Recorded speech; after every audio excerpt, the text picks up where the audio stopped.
안녕하세요 여러분. 영상으로 만나니까 너무 슬프네요. 여러분들을 실제로 보고 싶지만 이걸로 만족하세요.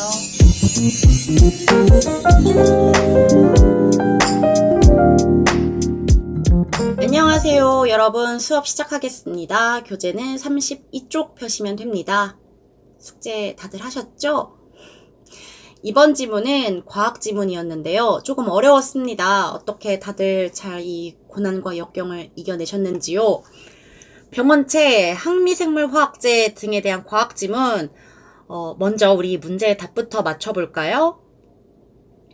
34번에 1번, 35번에 2번, 36번에 3번, 37번에 3번입니다. 특히 36번 같은 경우에는 이렇게 본문에 기역, 니은, 디귿이 있으니까 3번 문단에 있으니까 3문단을 읽고 바로 시선 돌려서 풀었으면 잘하신 겁니다. 네, 지금 여러분 보시는 화면에 이 노란 색깔부터 이렇게 이미지가 있죠. 순서대로 세균, 바이러스, 진균인데요. 네, 이렇게 뭐가 생겼다고 합니다. 네, 보겠습니다. 늘 그렇듯이 초록색 밑줄은 핵심어, 중요 내용을 표시한 것인데요. 이번에는 여러분들이랑 이렇게 온라인으로 만나다 보니까 눈에 잘 띄시라고 빨간 네모들도 좀 표시를 해봤어요. 이번 지문에 낯선 용어들이 많아서 눈에 확 띄라고 추가로 표시를 해 놓은 것인데요. 똑같이 따라서 필기를 하지 않으셔도 좋습니다. 네, 첫 번째 줄부터 갈게요. 자, 병원체는 질병을 유발한답니다. 종류로는 3가지가 있어요. 세균, 진균, 바이러스. 네, 중요 정보이긴 하나 머릿속에 이 정도는 쉽게 들어가죠? 네, 생명체의 기본 구조에 속하는 세포막은 지질을 주성분으로 하는 이중층이래요. 그런데 세균과 진균은 바로 이 지질을 주성분으로 하는 이중층인 세포막이 있고요. 그 세포막 바깥 부분에 세포벽이 있다고 합니다. 네, 여기서 끊고 바이러스 이야기가 이제 나오는데요. 바이러스는 표면이 세포막 대신에 캡시드라고 하는 단백질로 이루어져 있대요. 그리고 종류에 따라서 그 캡시드 외부가 지질을 주성분으로 하는 피막으로 덮여 있다고도 합니다. 그리고 한편 나왔어요. 한편 나오면은 여기서 끊어야죠. 진균과 일부 세균은 저항성이 강한 포자를 만들어낸다고 합니다. 포자라는 것이 있는데 진균과 일부 세균이 이것을 만들어내고 이것들은 다른 병원체에 비해서 저항성이 강하다. 네, 여기까지가 1문단입니다. 1문단에 중요한 정보가 와르르 쏟아졌는데요. 이런 거 꼼꼼히 머릿속에 정리해 두셔야지 다음 문단이 이해가 잘 됩니다. 다시 이 병원체들 억제해야겠죠? 네, 생활 환경에서 병원체의 수를 억제하고 전염병을 예방하기 위해서 우리는 항미생물 화학제를 씁니다. 이 항미생물 화학제는요, 광범위한 살균 효과가 있습니다. 살균 효과가 광범위한 이유, 바로 옆에 왼쪽에 나오죠. 병원체들이 공통으로 갖는 구조, 성분들의 화학작용을 해야 하므로 공통으로 갖는 구조에 대해서 화학작용을 하니까 그 효과가 크겠다. 자, 그 다음 그러나 나옵니다. 그러나, 항상, 하지만, 반면, 그러나 이런 것들 중요하죠. 네, 그러나 병원체의 구조, 성분은 병원체의 종류마다 다 다르대요. 그러므로 동일한 항미생물 화학제라도 그 효과가 다르겠죠? 살균 효과가 같지 않음. 왜? 병원체의 구조, 성분이 완전히 같지는 않으므로. 항미생물 화학제는 공통적으로 화학작용을 하나 모든 병원체가 다 같이 생기진 않았으니까 조금씩 그 효과가 다를 것이다. 네, 다음 세 번째 문단은요. 항미생물 화학제의 종류가 나옵니다. 멸균제, 감염방지제, 소독제가 있는데요. 이 본문을 읽으실 때 멸균제, 감염방지제, 소독제의 기역, 니은, 디귿 붙어 있습니다. 당연히 이것을 구분하는 문제가 나왔다는 뜻이겠죠? 꼼꼼하게 읽으셔야겠습니다. 네, 먼저 멸균제. 멸균제는 좀 센 녀석입니다. 포자 뭐였죠? 진균과 일부 세균이 만들어낸 저항성이 강했던 그거 1문단에 있었죠? 네, 포자를 포함해서 모든 병원체를 파괴한대요. 네, 두 번째, 감염방지제는요, 이거는 좀 덜 센 녀석인가 봐요. 얘는 포자는 못 없앱니다. 그러나 그 외의 모든 병원체를 죽이고, 여기 병원, 공공시설, 가정의 방역에 사용된대요. 일반화시켜서 시설과 가정을 방역할 수 있다. 가정 방역에 사용된다. 네, 세 번째는요, 이제 소독제인데요. 감염방지제 중에 독성이 약해서 사람에게도 사용이 가능한 항미생물 화학제를 소독제라고 합니다. 그러니까 우리가 조금 더 꼼꼼하게 읽어보자면 이 소독제는 감염방지제 안에 포함이 되네요. 항미생물 화학제의 종류는 얼핏 보면 멸균제, 감염방지제, 소독제 이렇게 세 가지인 것처럼 보이나 더 깊이 들여다보면 사실은 이 소독제는 감염방지제 안에 들어간다. 좀 약한 감염방지제를 이제 소독제라고 하나 봐요. 네, 이 소독제는요, 그 이후에 추가 정보가 나오는데요. 사람의 세포막도 지질 성분으로 이루어져 있어서 점막에 접촉하지 않도록 주의해야 한대요. 그렇다면 이 소독제는 지질층을 녹일 수 있다는 것을 알 수가 있고요.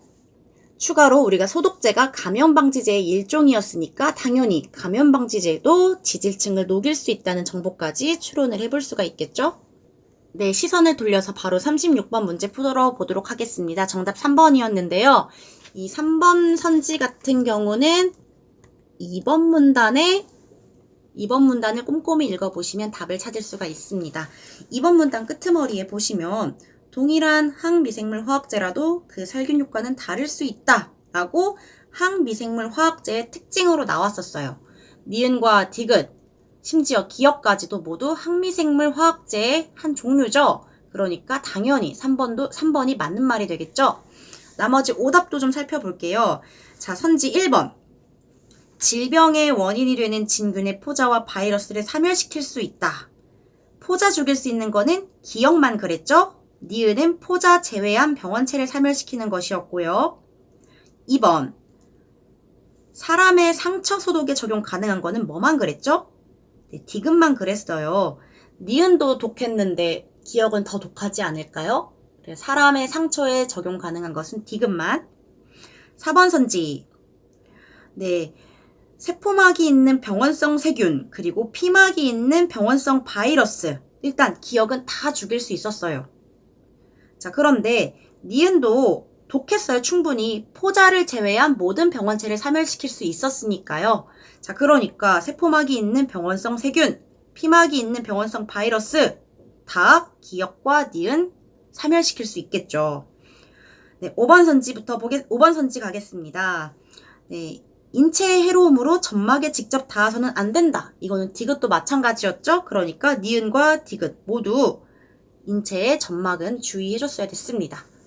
세 번째 문단이 항미생물 화학제의 종류를 봤다면 이번 네 번째 문단부터는 작용기제에 대해서 나오는데요. 작용기제가 무슨 뜻이에요? 어떻게 작용하는지 그 원리에 대해서 말할 때 작용기제라고 하죠. 네, 항미생물 화학제의 작용기제는 두 가지가 있대요. 자, 첫 번째, 병원체의 표면을 손상시키는 거. 우리 아까 세포 벽이니 막이니 이런 얘기 했었잖아요. 그런 게 다 표면이지 않을까요? 네, 표면을 손상시키는 방법이 있고요. 두 번째는 병원체 내부, 이제 그 안의 내용물, 내부 대사 기능을 저해시키는 방법으로 이렇게 나눠볼 수가 있다고 합니다. 그런데 많은 경우 이 두 가지가 함께 적용이 된다고 해요. 자, 그리고 이제 고농도 에탄올 등의 알코올 화합물을 시작으로 좀 구체적인 약품 이름이 나오는데요. 고농도 에탄올 이런 것도 그렇고 그 밑에 하이포염소산 그리고 오문간에 있는 것도 마찬가지로 구체적인 것들 구분을 잘 해두셔야 될 것 같아요. 이런 것들이 참 문제에 잘 활용이 되잖아요. 네, 그러면 고농도 에탄올 등의 알코올 화합물부터 또 보겠습니다. 네, 요 알코올 화합물은요, 세포막의 기본 성분인 지질을 용해시켜요. 우리 위의 문단들에서 지질에 대해서 참 많이 나왔었는데, 사람의 피부도 지질이었고요. 세포막도 지질 주성분이었고요. 그리고 바이러스 종류에 따라 어떤 바이러스는 캡시드 외부가 지질 주성분 피막으로 덮인 경우가 있다라는 것이 1문단에 있었지요. 네, 이 지질을 용해시키고 이 지질을 분해하고 그리고 단백질을 변성시킨대요. 단백질. 우리 1문단에서 뭐를 또 단백질이 있었죠? 어떤 단백질이 있었죠? 네, 바이러스, 캡시드라는 단백질이 또 있었죠? 그러니까 지금 이 고농도 에탄올 등의 알코올 화합물은 표면에 작용하는 그런 물질인가 봅니다. 네. 그리고 병원성 세균에서는 세포벽을 약화시킨대요. 자, 그러니까 고농도 에탄올 등의 알코올 화합물은 지질을 용해하고 단백질을 변성시키며 세포벽을 약화시킨다. 즉, 표면에 작용한다.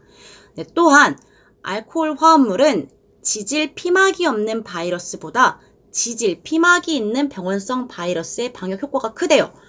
지질 피막. 우리 1문단에 바이러스 종류에 따라서 캡시드 외부가 지질 주성분 피막으로 덮인 경우가 있다라는 설명이 있었죠? 네. 그런 바이러스들에게 더 크게 작용한대요. 이 지질 피막은요, 바이러스가 사람을 감염시키는 과정에서 중요한 역할을 하기 때문에 이 지질을 손상시키는 기능을 가진 화학제만으로도 방역 효과가 크다고 합니다. 방역 효과가 있다고 합니다. 자, 여기 그러면 여기다가 이렇게 정리를 해주셔도 좋은데 1문단에 우리 약간 바이러스에 대해서 정리를 좀 할 때 이 지질 주성분 피막 필기하셨죠? 그 부분에다가 이렇게 연결을 시켜주시면 좋을 것 같아요.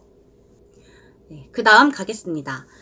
네, 지질 피막의 유무와 관계없이 다양한 바이러스의 감염 예방을 위해서는 하이포염소산 소듐 등의 산화제가 사용된대요. 네, 기니까 그냥 소듐이라고 할게요.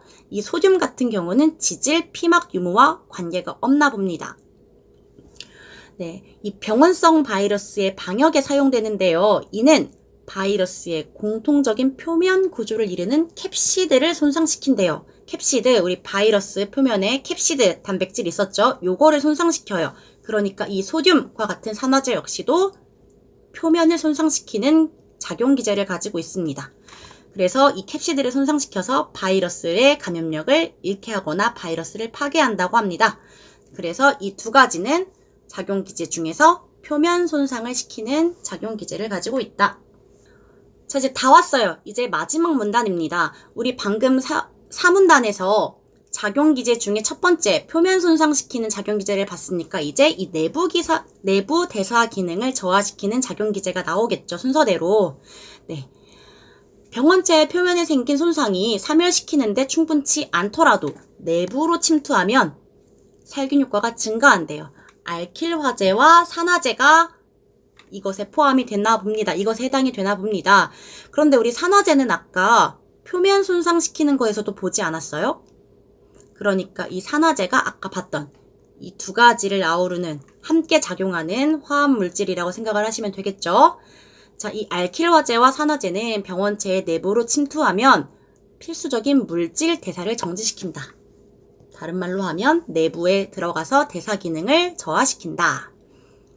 여기 글루타르가 빠졌네요. 죄송해요. 여러분들 거에는 추가를 좀 해주세요. 글루타르 알데하이드와 같은 알킬 화제가 이름이 너무 어렵습니다.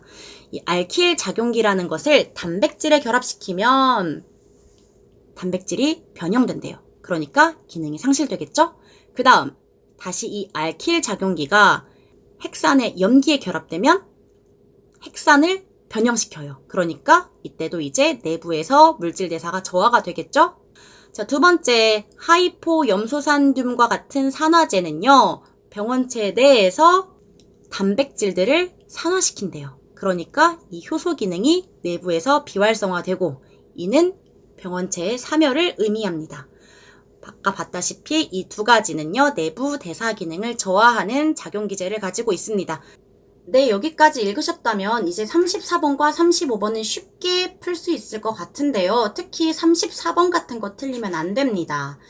이런 이제 상, 중, 하 중에서도 이제 하에 속한다고 생각해요. 이 문제는요.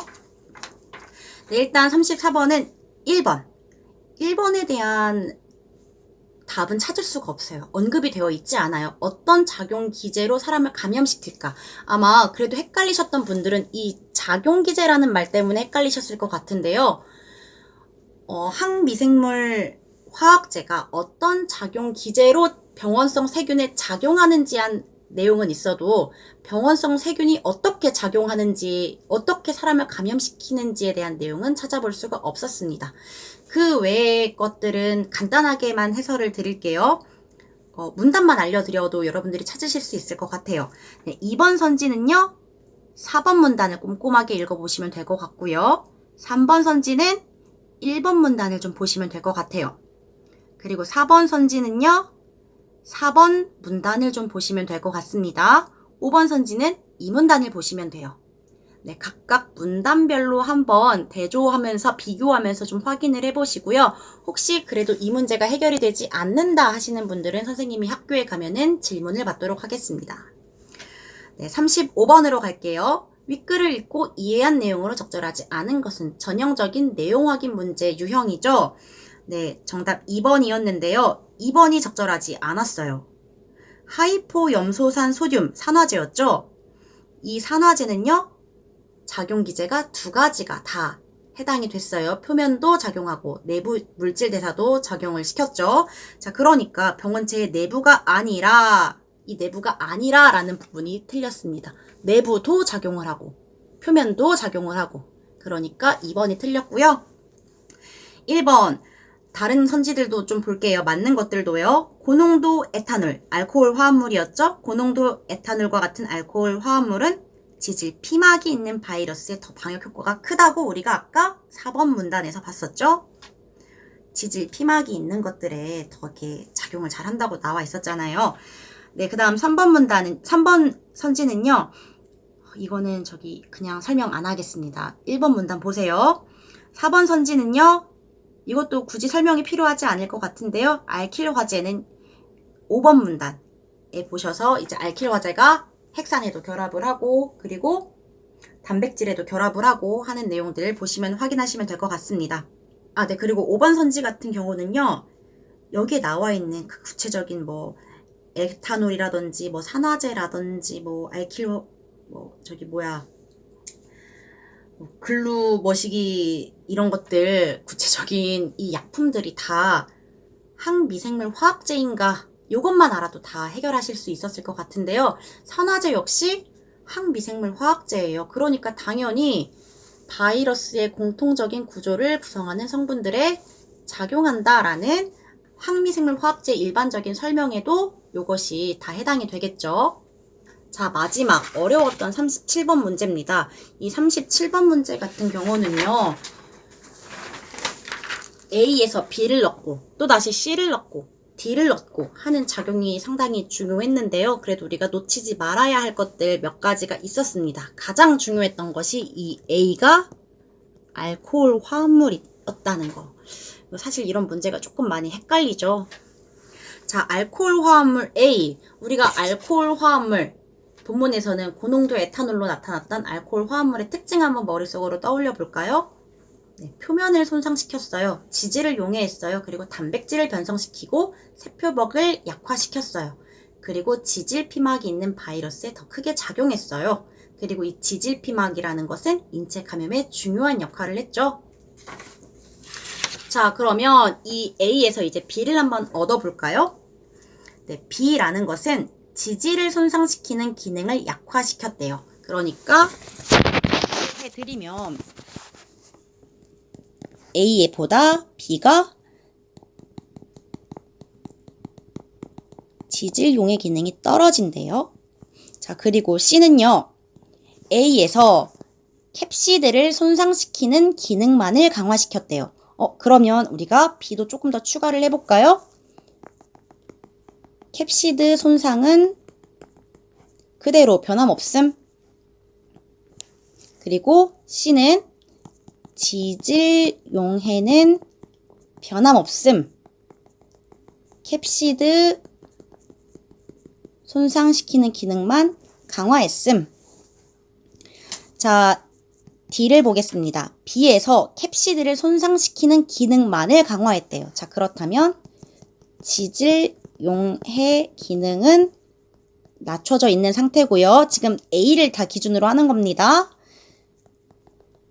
캡시드 손상 강화시켰어요. 자, 우리가 여기서 주의해야 될 거 이제 1번부터 5번까지의 선지를 보면은 인체에 대한 안전성이라는 것이 있고 바이러스에 대한 방역 얘기가 나와요. 자, 우리가 인체의 피부 뭐로 구성되어 있다고 했었죠? 네, 지질로 구성이 되어 있다고 했었어요. 자, 그러면 지질을 용해하는 기능이 셀수록 인체에 대해서는 유해하겠죠. 반면 지질 용해를 하는 기운이 약화가 되면은 인체에 대한 안정성은 높아지겠죠.